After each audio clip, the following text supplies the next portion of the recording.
I overheard my husband of 10 years call me his piggy bank and admit he never loved me. Now he refuses to leave, and his behavior is getting terrifying, plus 7 updates. My whole world is crashing right now. I never thought that this could happen to me. I am deeply in love with my husband, and I thought he loved me too. My husband Sam and I met after college at a book club. We fell in love and married a year later.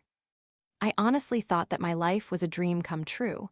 He was kind and silly, and he made me feel loved. But I found out last week that my husband never loved me. I overheard Sam talking to his friend on FaceTime when he thought I couldn't hear. His friend was congratulating Sam on bagging me because, in his words, I'm loaded. That's not true. Though I make a decent living and my parents recently had some success in their business abroad, I don't make nearly enough to be considered wealthy, perhaps upper middle class at best. I'm a financial analyst and make $300,000 working 70 hours a week. Sam is a customer service advisor for a bank and makes $50,000 working 35 hours a week. He's only had this job for 4 months, as he has a spotty work history from not getting along with his bosses.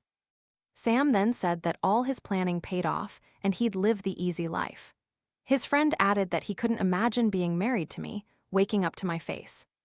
I've never been very attractive. I'm very skinny and have a thin face and a wide nose, but Sam made me feel like the most beautiful woman in the world. Sam just laughed and said it's easy when you have the mindset. I pretended I didn't hear, went back upstairs, and just lied in bed. I've been sleeping on the couch with the excuse of working late and not disturbing him. Every time I've woken up in our bed with him cuddling me, I don't feel loved. I feel used. I don't know what to do. We don't have a prenup and I regret it. My salary might seem high, but I have serious medical conditions that cost a lot of money, which are partly made worse by my work life. Plus, I had been paying off my husband's student loans of $80,000, as well as our mortgage and his credit card debt. I grew up in poverty on food stamps, and I'm terrified of going back to that life. The conversation I overheard started because we were planning an upcoming trip to Prague that I was paying for. That's what sparked the whole conversation on him bagging a free ride. When his friend made those hurtful comments about my appearance, Sam just laughed. I was also hurt because this friend had always been very nice to me before. It would have been nice if Sam had defended me or said he stayed with me for something other than my salary. But for him, I'm apparently an easy grift. When I later confronted him, my husband insisted that the conversation never happened, he never said anything, and that I was hallucinating due to stress. Honestly, I've resigned myself to a life alone if I do divorce him. No one has ever expressed any interest in me. I am unattractive and have serious health conditions, so I'm statistically unlikely to find another husband. But I'd rather be alone than with someone who doesn't love me. Update. Last night I came home late, and my husband was waiting for me. He had been blowing up my phone all day, spamming me with accusing messages. He accused me of avoiding him, which was true. I just couldn't look at him. He said I was withholding affection from him. He also accused me of being unfaithful to him with a new coworker who started 2 weeks ago. I told him I didn't even know that coworker. I finally told him about what I overheard and how hurt I was. His response was to deny ever having that conversation. He told me I probably misheard something or hallucinated due to stress. I had also seen a Reddit post that sounded a lot like him, and I asked if he wrote it. He told me he doesn't use Reddit but didn't outright deny it, and instead asked what I was doing on my phone all day. I told him that what he did really hurt me, and he still insisted it never happened. I asked him if he ever loved me, and he said, "Don't be stupid, of course I do. You're the one cheating on me." It felt like the conversation was going in circles. I brought up the possibility of a postnup, and he scoffed and said he didn't want a divorce. He told me that if I tried to divorce him, he had a right to a lot of alimony because our state has strong alimony rights for spouses with salary differences. Then he said, "Who's going to take care of you when you're sick if you try to divorce me?" I asked him if he ever lied to me, and eventually he admitted that the way we met wasn't an accident. He knew who I was and that I would be at the book club, and pretended to stumble into me as an excuse to make conversation. I demanded counseling as a first step, and to my surprise, he agreed. I don't feel like anything is resolved. Now I doubt myself and everything I heard. If I truly didn't hear that, then I blew up my marriage for nothing.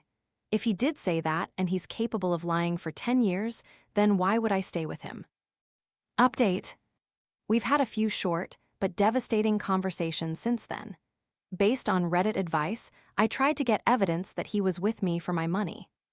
After my husband reluctantly admitted that we didn't meet by accident, I pushed and found out the reason he pursued me is that I'm stable, and that I would do everything for him and never leave him. His birth mother left when he was young, leaving his family very poor until his grandfather died. I feel sorry for him, but a selfish part of me wonders why he chose me for this life. Sometimes I wonder if I was blind. Sam is far more attractive than me. I should have realized he is not attracted to me and that it was one-sided love. My mother used to say a pig wearing makeup is uglier than a pig. I understand that now.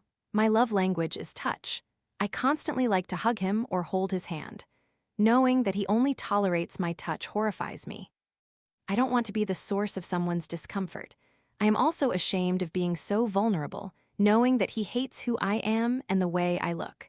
After one night where I locked myself in the bathroom and slept in the bathtub, he hasn't been moving me from the couch.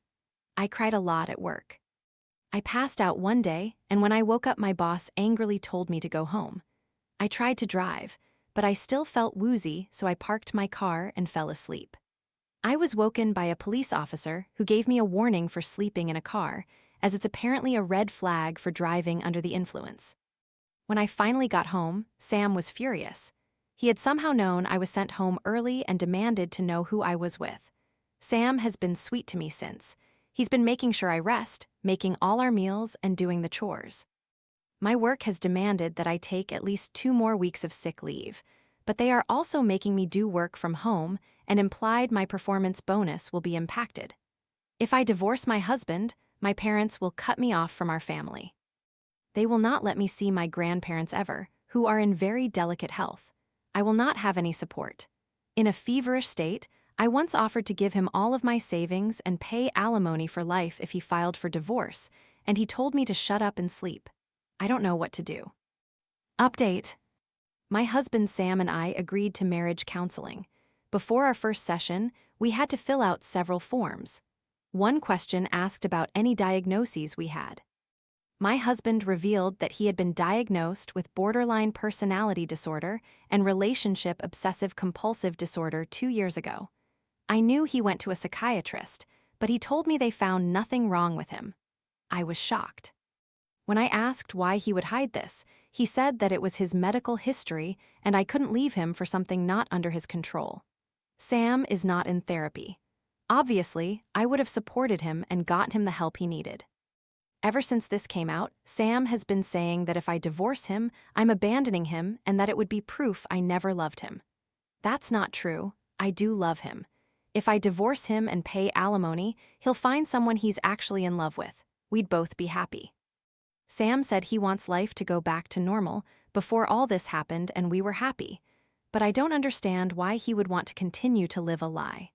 I'm offering him a way out and he refuses. Is it because of his diagnoses?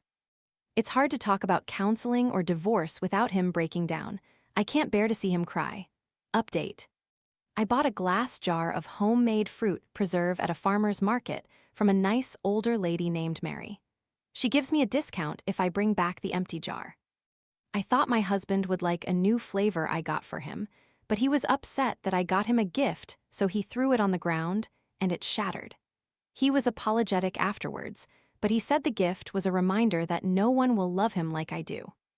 I can't return the jar, so I found an identical one at Target to give back to Mary. I don't want to tell her what happened because she's very kind but inquisitive, and I don't want her to worry. Update. I had my first therapy session ever. I told the therapist that one problem I had was that I felt like I didn't deserve anything in life. She said that it wasn't an issue, but a blessing, since I can practice gratefulness. I feel like a doormat in my personal and professional life. My work demands extremely long hours. The worst week I ever had was 104 hours. I'm exhausted, but my boss relies on me and me only. I've only taken 11 days off for vacation in the entire time I've worked here because I'm always needed. I had invasive wisdom teeth surgery and got both an infection and dry socket over the weekend. Still, I went to work yesterday in pain with a fever because my boss demanded I be there. I worked until after midnight and didn't eat anything because I was in so much pain. I was supposed to Uber back to a hotel I was staying at while my husband and I are discussing divorce, but I accidentally went back to our house instead. I fell asleep in our front yard, where my husband found me. He was thrilled I came home and pleaded with me to cancel the rest of the hotel stay, and I caved. I feel selfish for divorcing him, and I feel selfish for staying. I got my dry sockets treated, but I need someone to help me irrigate the holes. No friends or family live nearby. I just haven't been eating because I don't want to get another infection. Looking at this post, I feel so much self-loathing. Many people would be happy to be in my position, but I am so unhappy and I don't know what's wrong with me.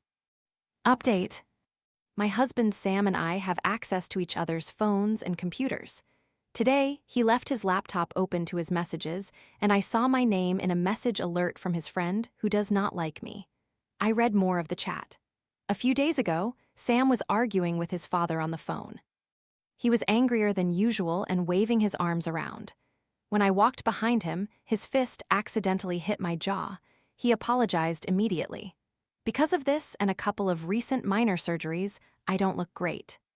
Sam's friend saw me yesterday, and in the chat, he asked Sam why I had a messed up face. Sam just said it was fine and told his friend not to interfere in our marriage. The friend told Sam he should leave me and that it was all right if we divorced. The last message said, "You can't hit your wife because she wants a divorce. Just take the check and go." Throughout the entire conversation, Sam never told his friend it was an accident. He just said that I was his wife and it was none of his friend's business. I feel awful for violating his privacy, but I'm confused why he would let his friend believe that. While he does things like this, he also does things that make me feel guilty for wanting a divorce. I just had an abdominal hysterectomy, and my husband has been doing everything around the house. He works, he cleans, he has learned to cook, he helps me shower. It makes me think he does love me, but then I remember he admitted he didn't, and I just wonder why we can't live apart happily. Update. Last weekend, my husband Sam and a few of his friends arranged to go to an amusement park. I'm not a fan of loud, crowded places, and I couldn't go on the thrill rides as I recently had surgery. But Sam convinced me to go. When we arrived, their itinerary was a tight schedule of all thrill rides. For the first roller coaster, one friend, Jake, collected everyone's phones and put them in his bag for a locker. I tried to tell him I couldn't go on the ride, but to avoid making a fuss, I just gave him my phone. I got out of line and waited at the exit where they said they would meet me. After waiting for 40 minutes, I realized they must have gone to the other exit and left without me. I couldn't find them, so I went to a first aid station and tried calling my husband, but he didn't pick up. I later learned he doesn't answer unknown numbers. So, I decided to enjoy the day by myself. I found a quieter area, bought lunch, met a nice elderly couple, won a plushie and a blanket, and had dinner. I had fun. When the park announced it was closing, I went to our parked car to wait. 30 minutes later, one of Sam's friends found me and dragged me to the others. They were furious because they had been frantically looking for me for the last half an hour. Later, we talked it out in marriage counseling. My husband's group got split up. He thought I had left with the first group without waiting for him. He was hurt and decided not to contact me until I contacted him as a way to test if I loved him. When the park was closing, he got worried. They dug through Jake's backpack, saw my phone was there and dead, and found out no one had seen me since the first ride. Our marriage counselor said I was passive and lacked boundaries. She also said that Sam was so willing to believe I left him, and his desire to test my love was so strong, that he left me in a dangerous situation. Sam apologized and has been moping around the house. He constantly checks my hand to see if I'm still wearing my wedding rings. Update. I had an abdominal hysterectomy. Due to poor personal choices, my wound opened back up and I got a horrible infection. I had to get another surgery to fix the damage. It's been several weeks, but I'm still in a lot of pain. I am all right now. I got a postnup. My grandmother got very sick, so I went back alone to my home country. It was an unofficial separation. She didn't make it. I still feel like my heart has been ripped out. My husband had a severe breakdown and was hospitalized because I wasn't there. His family and friends begged me to come back, so I did. I couldn't go back to work. I stay at home now. He takes care of me.